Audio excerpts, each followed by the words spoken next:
Due to the graphic nature of this cult's crimes, listener discretion is advised. This episode includes discussions of coercion, drug use, and suicide that some people may find offensive. We advise extreme caution for children under the age of 13.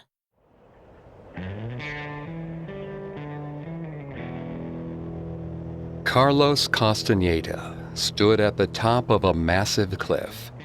His teachers, a pair of sorcerers named Don Juan and Don Genaro, stood at his sides, whispering secrets in his ears. As he listened, Castaneda stared at the chasm before him. It held terrible danger. The drop wasn't even the worst of it. Castaneda knew that the gorge housed a powerful spirit, a Nawal that could destroy him with a thought. But 48-year-old Castaneda had spent 5 years preparing for this moment. He was supposed to face the deadly drop and the Nawal and prove his worth as a sorcerer. The moment came for Castaneda to jump, but he held back. The fall frightened him too much, as did the vicious things that waited at the bottom. He wasn't ready for the test. Without warning, Don Juan stopped whispering his instructions. Don Genaro seized Castaneda and gave him a hard push. As he stumbled forward, Castaneda felt his fear melt away. After all, this was his destiny. He let gravity take him as he toppled over the edge.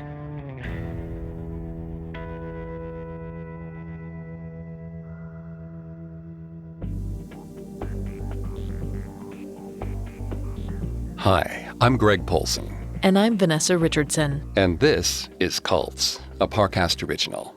Every Tuesday, we take a look at a cult's practices, their leader, and their followers. You can find all episodes of Cults and all other Parcast originals for free on Spotify or wherever you listen to podcasts.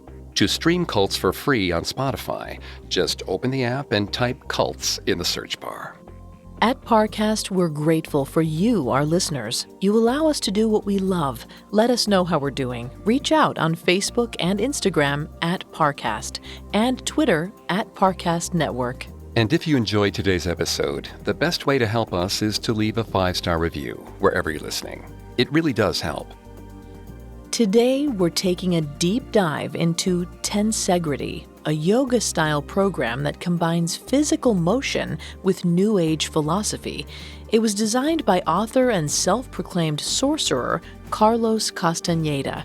This week, we'll tell the story of Castaneda's first forays into occult philosophy and how his career as a writer set the stage for him to later found Tensegrity.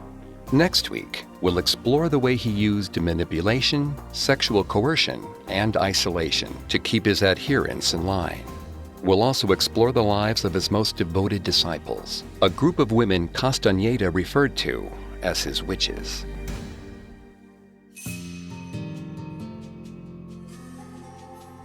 Before we get too far into our story, we should clarify that Castaneda wrote extensively about his life in his books, which were largely fabrications. We'll be sharing his version of the narrative while trying to maintain a certain amount of skepticism. According to Castaneda, he was born in Sao Paulo, Brazil, on December 25, 1931. His parents were wealthy and well-educated, and he received the best education money could buy. But official records show that instead he was born in Cajamarca, Peru on December 25, 1925. His father was a manual laborer and his mother was only 16 when she gave birth. Vanessa's going to take over the psychology from here. Please note, Vanessa is not a licensed psychologist or psychiatrist, but she has done a lot of research for this show. Thanks, Greg. Lying about one's background is a common tactic used by manipulators to seem more exciting or exotic than they really are. Joe Navarro of the FBI's National Security Division's Behavioral Analysis Program cites lying or concealing one's background as one of the common traits shared among dangerous cult leaders. We can already see how Castaneda fits this bill by the fact that he lied about basic details, such as how old he was and who his parents were. We don't know much about Castaneda's childhood, but we do know that from early on, Castaneda struggled with two competing and contradictory feelings. He suffered from low self-esteem, and he overcompensated by demanding love, respect, and praise from everyone around him. Psychoanalyst Alfred Adler noted that insecure people often spend their lives striving for superiority, and sometimes those people become so good at acting confident, they manage to even convince themselves that their posturing is real.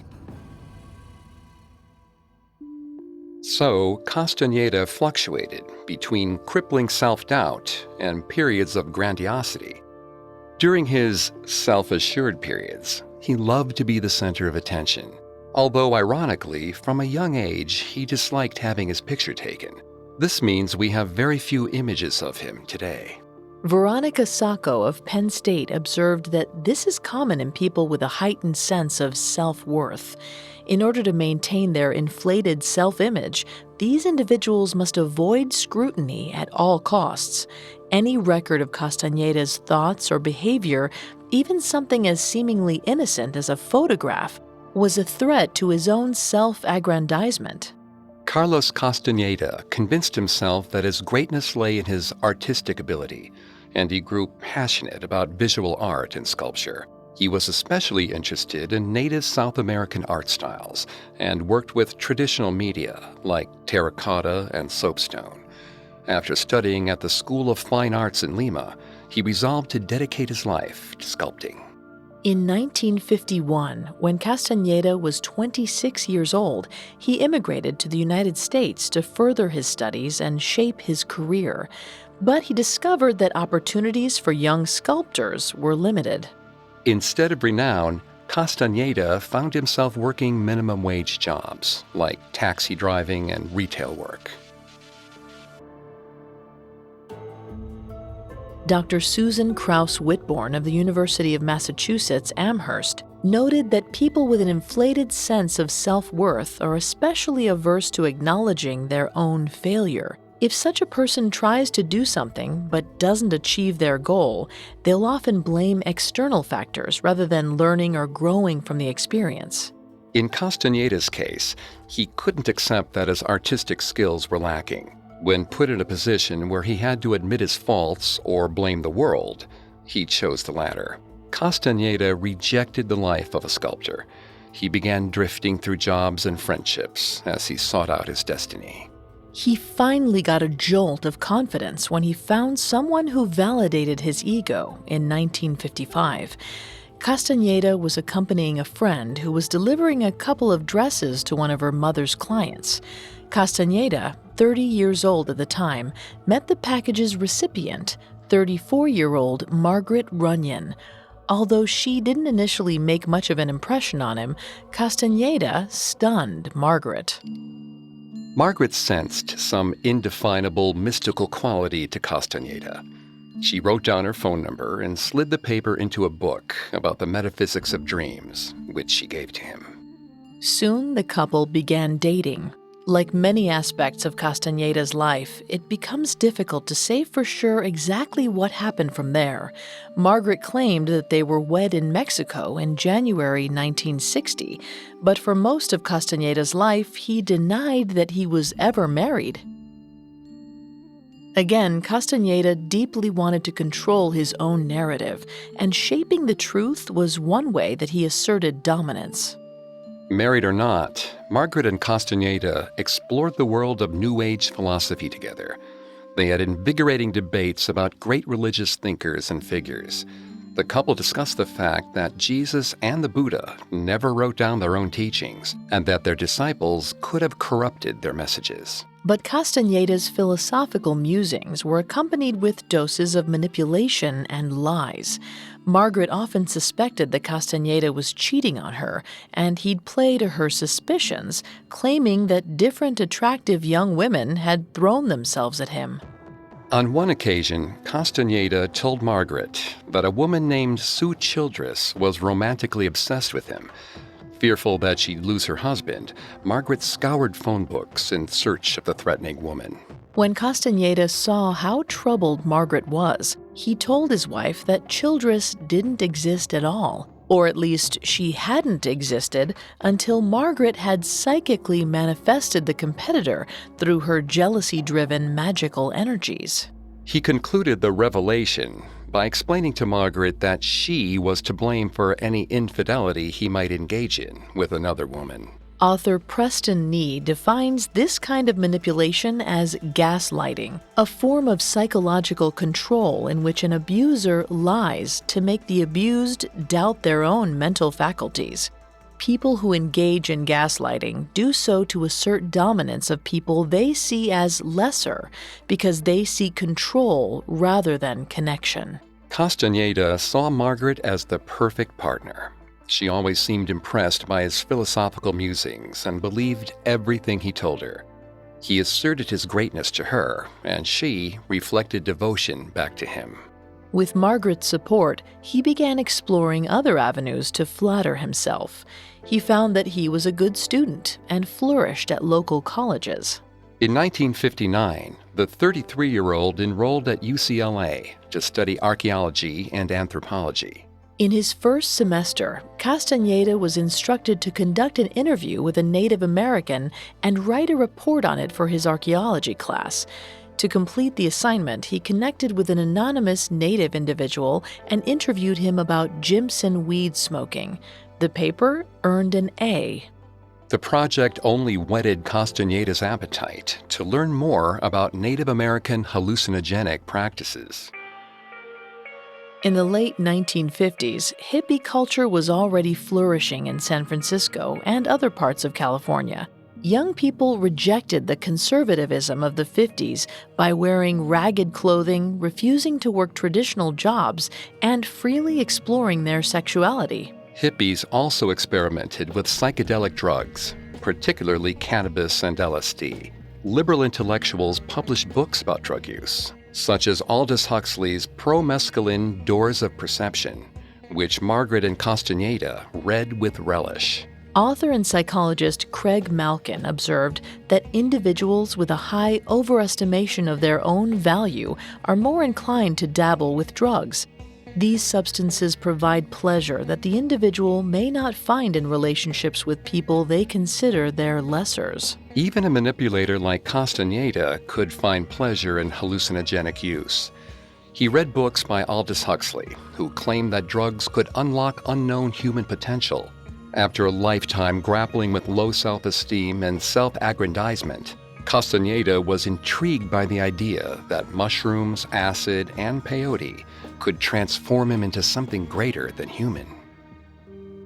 And when it came time for Castaneda to begin work on his thesis project, he ventured into the desert to chase after Yaqui peyote traditions. The Yaqui were originally native to the Sonora region of Mexico, but after the violence of the Mexican Civil War, an offshoot of the tribe immigrated to the relative safety of the American Southwest. As a South American immigrant, Castaneda saw a personal connection in the way their culture blended their current American home with their roots that stretched south of the border. In 1960, 34-year-old Castaneda boarded a bus to Arizona with no clear idea of what he'd do upon his arrival. The discoveries he'd make on this journey would catapult him to fame and provide him with the means to manipulate and torture his first disciples. Next, Castaneda learns of the true nature of the world and receives the acclaim he believes that he deserves. Now, back to the story. In 1960, 34-year-old anthropology student Carlos Castaneda wandered into the Arizona desert with a nebulous goal: to learn Yaqui peyote traditions and achieve enlightenment. When Castaneda stepped off a bus in Nogales, Arizona, he didn't have a specific destination in mind. All he knew was that he wanted to connect with something larger than himself, something spiritual. Before he even left the bus stop, Castaneda met an old Yaqui man who introduced himself as Don Juan. While the old man waited for his bus, he explained that he was originally from Sonora, Mexico, but he'd lived in Arizona long enough to become an expert on the local plant life. Within minutes of meeting, Castaneda asked him to teach him Yaqui peyote practices. Don Juan refused. He boarded his bus and rode away to destinations unknown. But Castaneda was relentless. He learned Don Juan's address and paid the old man a visit at his home. When he arrived, Don Juan remained resolute that he would not teach Castaneda about peyote. Instead, he served him drinks and told him stories about his culture and his people's mythology. Because he'd traveled so far, Castaneda spent the night at Don Juan's house. The next morning, when it was time to leave, Don Juan invited Castaneda to return whenever he was available. Castaneda took the offer to heart. For months, the elder taught Castaneda his people's stories and traditions. They became close friends, and Don Juan soon shifted from telling stories to explaining his mystical philosophy. It was difficult for Castaneda to understand the esoteric principles Don Juan taught, but he strove to understand them. Castaneda was so caught up in his new spiritual journey, he began to neglect his wife, Margaret. She didn't know why he was disappearing into the desert, and he would never tell her in advance when he was going to leave. Frequently, she'd simply wake in the morning to see her husband was gone.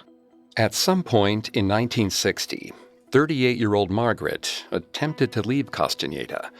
According to her, she filed for divorce in Mexico, although there was no record of this. Soon after the couple split up, Margaret discovered that she was pregnant. According to Margaret, the child was conceived after the separation, and Castaneda was not the biological father. But Castaneda announced to her that the pregnancy was a sign that they should remain together. He also claimed that their divorce was invalid because he'd arranged an elaborate hoax to trick her into only believing she'd filed. Initially, Margaret didn't want to even consider Castaneda's arguments. She was content to have him out of her life forever. But he began visiting her apartment regularly, explaining that they were fated to be together. By the time the baby was born, Castaneda was once more an active part of Margaret's life. Margaret also noticed the love and care that Castaneda showed for her son. The baby delighted in Castaneda's presence, as though they shared a spiritual bond. When Castaneda explained that he was the boy's real biological father through the power of magic, she believed him. Persuaded, Margaret reunited with her ex.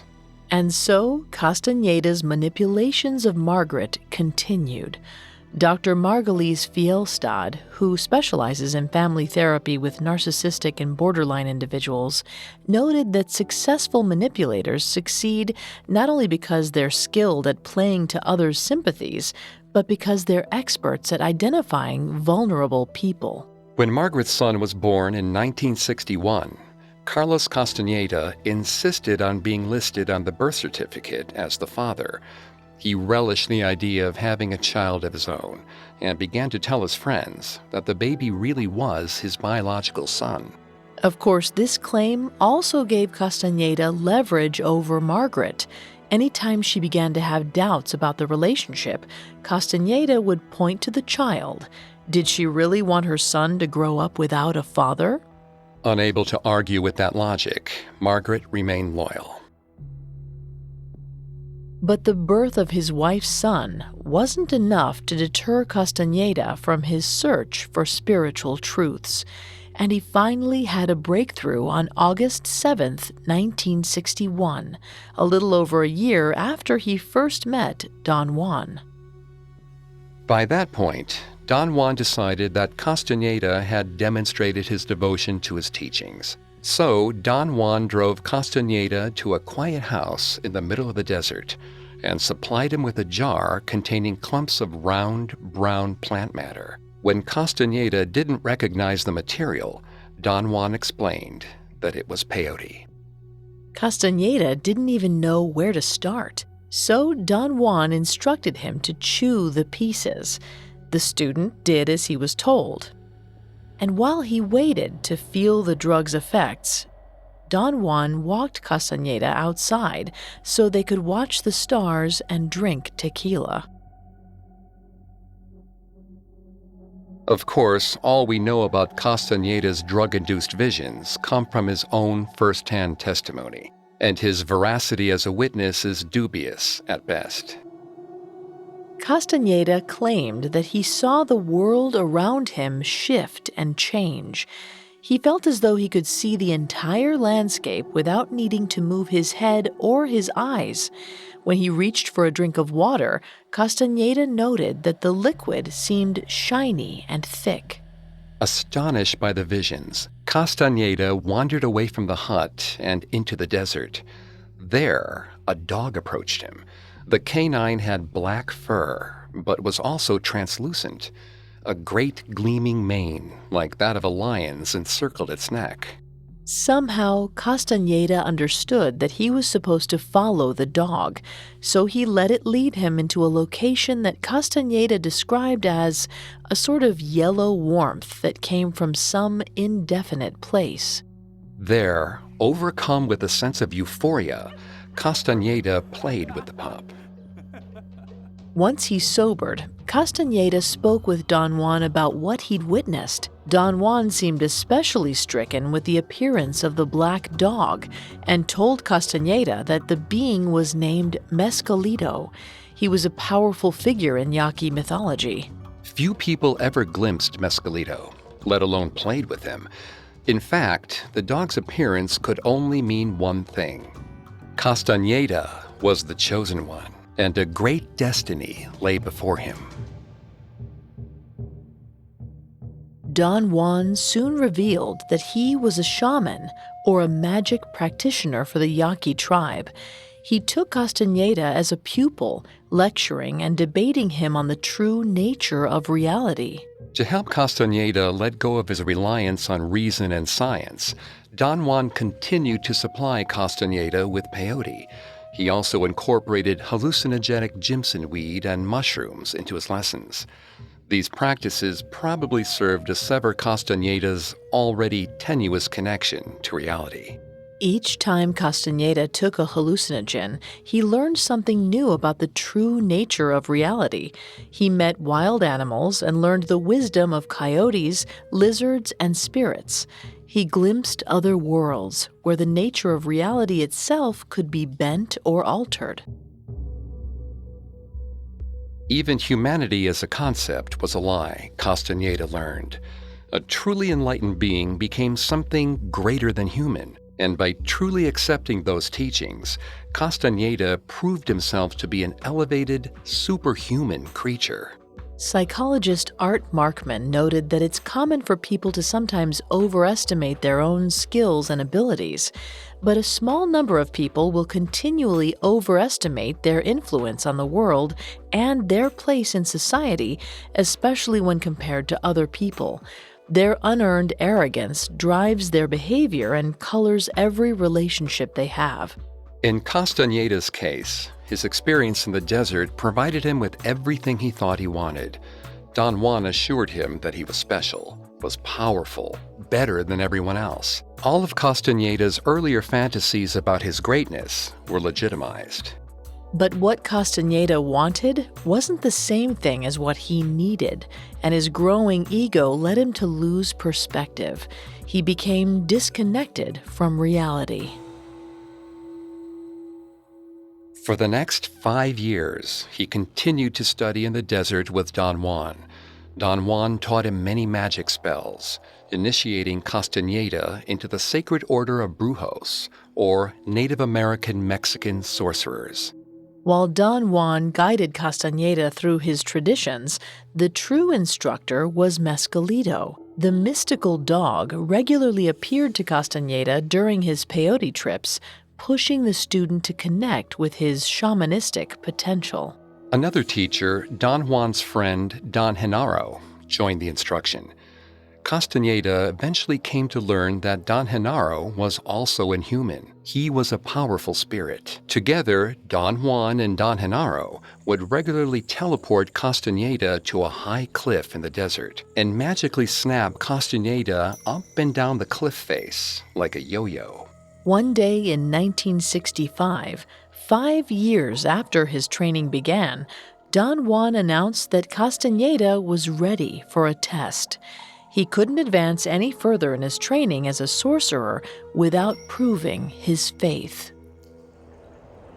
Don Juan teleported Castaneda to the top of a very high cliff, much like the one he'd fallen from with Don Genaro many times. Then, the sorcerer ordered Castaneda to jump. Castaneda knew that this test was different from his earlier leaps. Don Genaro wasn't there to yank him back, and Don Juan wouldn't protect him. It was up to Castaneda to save himself from the fall. An ordinary mortal may have felt fear at the trial, but Castaneda was already beyond such human concerns. With a deep breath, he sprinted forward, throwing himself over the ledge.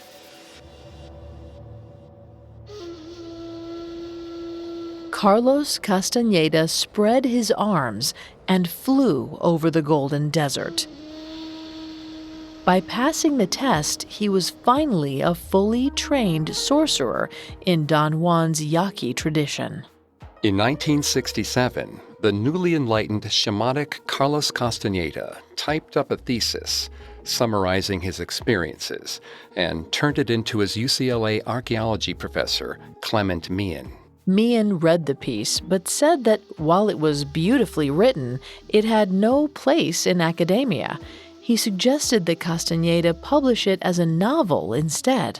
The dismissal cut deeply. Castaneda longed to be taken seriously by the academic establishment, and with a single conversation, the professor dashed his dreams. Cal State Los Angeles' Ramani Durvasula noted that people who seek external validation from others crave recognition and acceptance for every accomplishment. They cannot accept rejection without great emotional distress. However, Castaneda found solace in his professor's assurance that the writing was strong and engaging. So, with Meehan's support, Castaneda instead submitted the first third of his lengthy manuscript to the University of California Press. Castaneda's account included many details of his revelation, the true nature of the subjective world, Don Juan's magic powers, and his ability to shapeshift into a crow. When he submitted the manuscript, he described it as non-fiction. Surprisingly, the University of California Press accepted it. Perhaps they figured that Castaneda was writing metaphorically. Whatever their reasoning, publishers at the University of California Press thought that Castaneda's esoteric desert pilgrimage would resonate with the hippie community. The University of California Press was right. Castaneda's first book, The Teachings of Don Juan, which covered about the first third of his journey to spiritual awakening, sold several thousand copies. The book's success only fed Castaneda's ego. He seemed to believe his own stories and saw his impressive sales as validation. His self-deception only grew worse when international publisher Simon & Schuster bought the rights. From there, his book shot to the top of the bestseller charts in the U.S. The Teachings of Don Juan was such a runaway success, Simon & Schuster encouraged Castaneda to produce more follow-up books with the remainder of his thesis text. He released A Separate Reality, Further Conversations with Don Juan in 1971 and Journey to Eastlawn in 1972. They were once again released as non-fiction. In a matter of years, Castaneda was a massive success. Free-thinking young people gravitated toward his philosophy, eager for an alternative paradigm to traditional mainstream Western values. As for the book's nonfiction status, it was hotly debated in literary circles from the start. Some of Castaneda's most devoted fans genuinely believed that he'd unlocked the secrets of the universe and had magic powers. The much more common consensus was that Castaneda's discussion of magic and shape-shifting were metaphors for his larger points about subjective experience and New Age beliefs. That didn't spare Castaneda's writings from controversy. In his book, he claimed that he visited a particular waterfall with Don Juan. There, Don Juan spoke of the waterfall's cultural importance and performed magic for Castaneda. But that waterfall was nowhere near traditional Yaqui lands and was unlikely to play any role in their culture. In addition, Castaneda recounted several so-called traditional stories of the Yaqui people, which other anthropologists recognized as coming from other unrelated tribes. His descriptions of Yaqui attitudes towards sex and monogamy were contradictory to findings in other anthropologists' studies. In short, many academics suspected that Castaneda's so-called Yaqui guide and the subsequent divine revelation were falsified. But due to Castaneda's popularity, few were willing to publicly criticize him. At the start of 1972, Castaneda began teaching courses at the University of California, Irvine. His class titled Phenomenology of Shamanism was enrolled to capacity, and additional students regularly stood at the back of the room or sat on the floor to listen to his lectures. Castaneda's classes gave him the opportunity to regularly interact with his most devoted fans. Around this time, he began to informally collect disciples who were particularly committed to his ideology. No one knew it yet, but those students would be the first followers in Castaneda's cult. Coming up next, Castaneda's lies are exposed, and he responds by tightening his control on his followers. Now back to the story.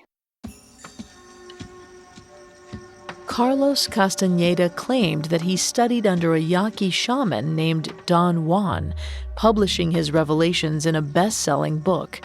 Although his critics saw several logical inconsistencies in his memoir, 47-year-old Castaneda still taught fully booked classes at UC Irvine.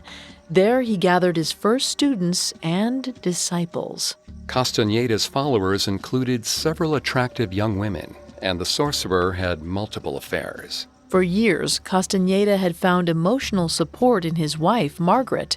He loved the way she respected him, listened to him, and learned from him. He especially enjoyed the thrill that he felt when he lied to and manipulated her. But as the years went on, Margaret grew resistant to his manipulations.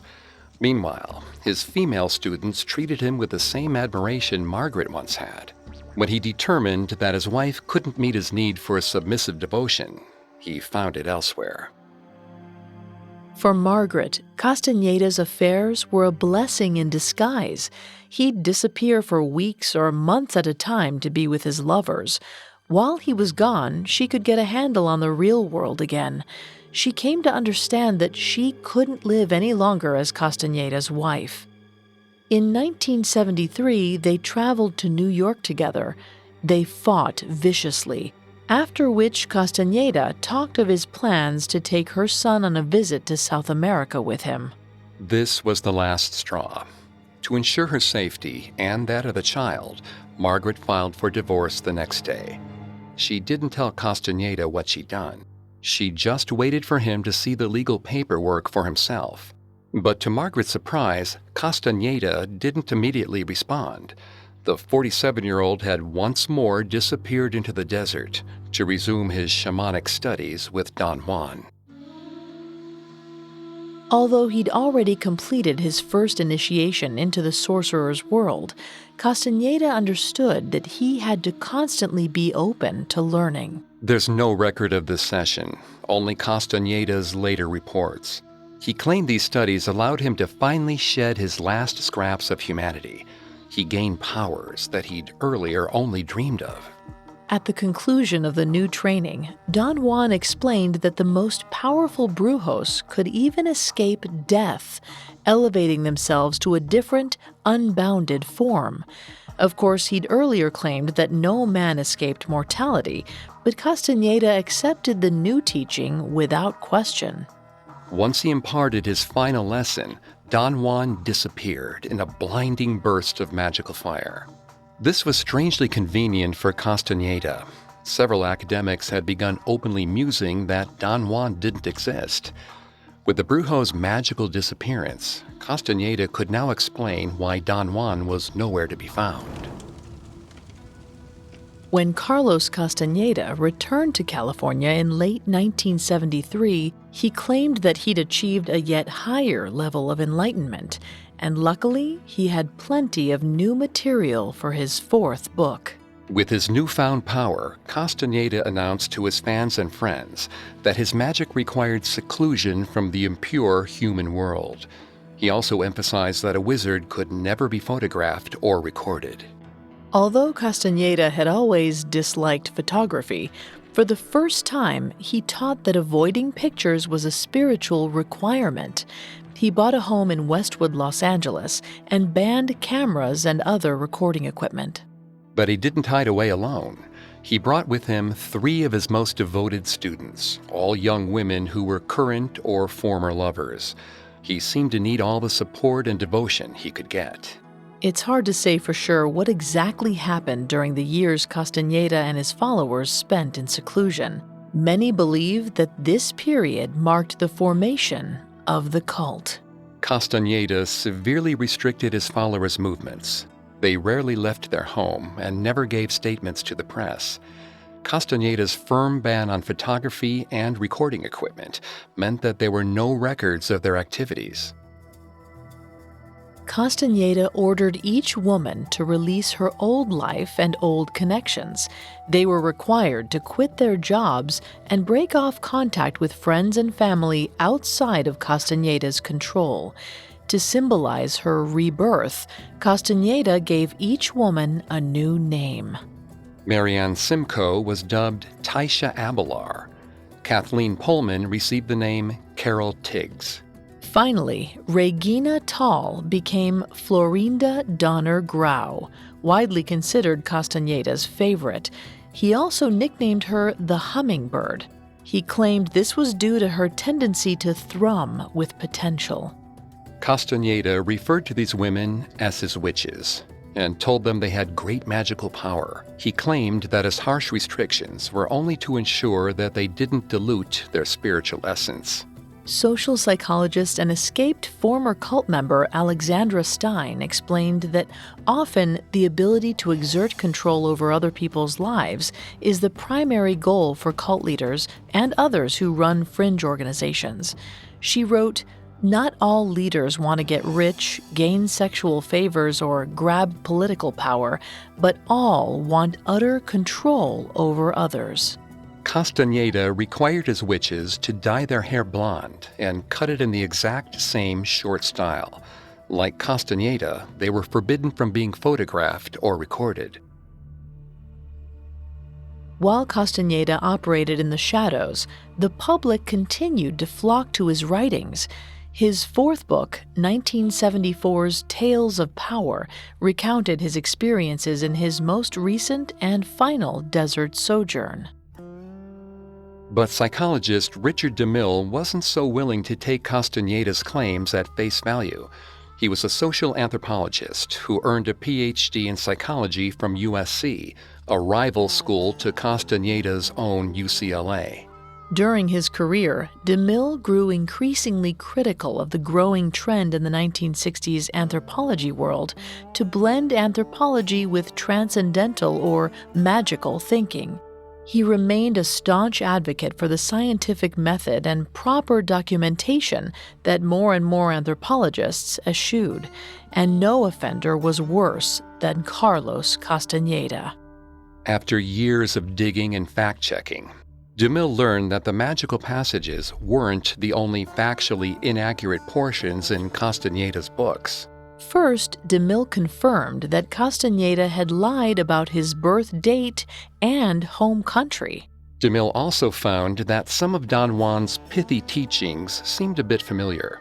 In fact, many passages in Castaneda's memoirs were flagrantly plagiarized from C.S. Lewis and other anthropologists. DeMille began to list Castaneda's stolen quotes and their original sources. That document soon grew to be 47 pages long. In 1976, Richard DeMille published a critique detailing the numerous lies and factual errors in The Teachings of Don Juan and Castaneda's other books. DeMille alleged that Don Juan didn't even exist, and Castaneda had never gone into the desert at all, saying Carlos's adventures originated not in the Sonoran Desert, but in the library at UCLA. Initially, the literary world was uncertain how to respond to these claims. They'd already accepted that the book's nonfiction status was dubious at best. A few other investigators, however, followed up on DeMille's claims and found even more inconsistencies in Castaneda's accounts. Most damning of all, when independent researchers examined the documented religious practices of the Yaqui people, they found that they had no tradition of peyote smoking whatsoever. Castaneda's harshest critics soon found supporters in the Yaqui and Huichol communities. Castaneda's fans had been swarming over Yaqui lands, seeking spiritual truths and disrupting private native communities. When some of those fans had learned that the Yaqui people had no peyote culture, they turned their attention to the nearby peyote-using Huichol. Hippies stripped the fields of mushrooms and other plants that the native people used for medicine or traditional ceremonies. At least one Huichol man was killed by a white spiritual seeker. Anthropology organizations and major news outlets published their own exposés on Castaneda and his lies. The press indicted not only Castaneda, but all of the intellectual elites who'd allowed themselves to buy into his claims without properly fact-checking them. As Yale anthropologist William K. Kelly explained, I doubt you'll find an anthropologist of my generation who regards Castaneda as anything but a clever conman. Perhaps to many, his scam is an amusing footnote to the gullibility of naive scholars, although to me, it remains a disturbing and unforgivable breach of ethics. As his followers turned on him, Carlos Castaneda never issued any kind of public denial. Privately, however, he complained to his followers that the press was lying about him. Although she'd left him, his ex-wife Margaret remained in contact with Castaneda. He whined to her that his critics simply misunderstood the spiritual principles he'd tried to establish. He'd tried to teach the world that reality was subjective, and the world turned around and held him to its so-called objective standards. The whole narrative was unfair to him. By this point, Margaret had wriggled out from under Castaneda's thumb enough to see through his lies. She knew that Don Juan and his magical teachings weren't real. But during her conversations with Castaneda, she was astonished to learn that he spoke as though these teachings were true. He'd become such a good liar, Castaneda had even convinced himself. His self-imposed seclusion only became more severe, as did his control over the dozen or so fans who continued to study under him. And although Castaneda's book sales took a sharp dip, he still managed to sell a few thousand copies every year. His career was far from over, but he'd still been humbled, and Castaneda was desperate to reclaim his reputation and his acclaim. In the early 1990s, after more than a decade out of the public eye, Castaneda issued a new revelation dictating what he and the witches should do with their powers. They were to help ordinary humans to rise above their limitations. With the witches, Castaneda developed a spiritual movement program called Tensegrity. Tensegrity referred to a series of holy motions and stretches that were designed to strengthen and channel psychic energy. It also, incidentally, could only be taught during in-person workshop sessions. Castaneda sold tickets at over $1,000 apiece. Castaneda was careful to emphasize that tensegrity was completely distinct from Tai Chi and yoga, although they bore many similarities. When asked to describe what makes tensegrity unique, Castaneda said, "To compare tensegrity with yoga or Tai Chi is not possible." In 1993, 67-year-old Carlos Castaneda began secretly giving tensegrity workshops. He didn't advertise them publicly, but allowed word of mouth to spread the news through the New Age community. In spite of his public shaming, Castaneda's reputation in hippie circles was still stellar, and tensegrity seemed like something new and exciting. His events soon began to sell out. This was exactly the response Castaneda longed for. In order to manage the money and offset personal liability, in 1995, he founded a company called Clear Green, which he owned and ran with his witches. At workshops, Castaneda made careful note of his attendees, who was a repeat customer, who responded most strongly to his criticism and feedback, and who seemed most spiritually open. Those that Castaneda determined were the most susceptible to his teachings were invited to study on his compound, along with him and the witches, and a few of his most devoted followers were even granted the opportunity to live with him. Under his increasingly controlling leadership, Castaneda's followers were promised that they could learn to be shamans and brujos. All they had to do in return was grant Castaneda complete control over every aspect of their lives. For some of them, this also meant he would choose how they died.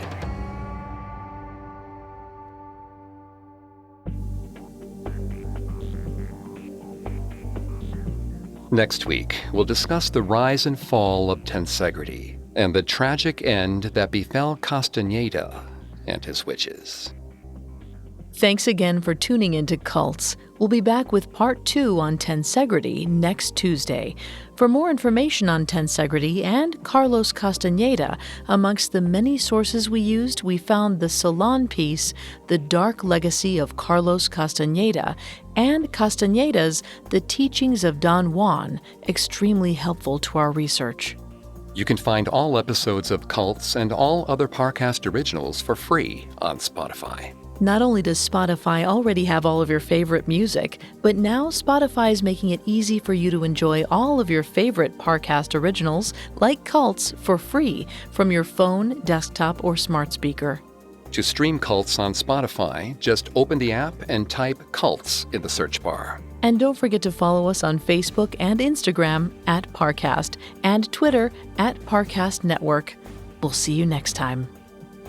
Cults was created by Max Cutler and is a production of Cutler Media and is part of the Parcast Network. It is produced by Max and Ron Cutler. Sound design by Anthony Balsick, with production assistance by Ron Shapiro and Paul Muller. Additional production assistance by Maggie Admire and Freddie Beckley. This episode of Cults was written by Angela Jorgensen and stars Greg Polson and Vanessa Richardson.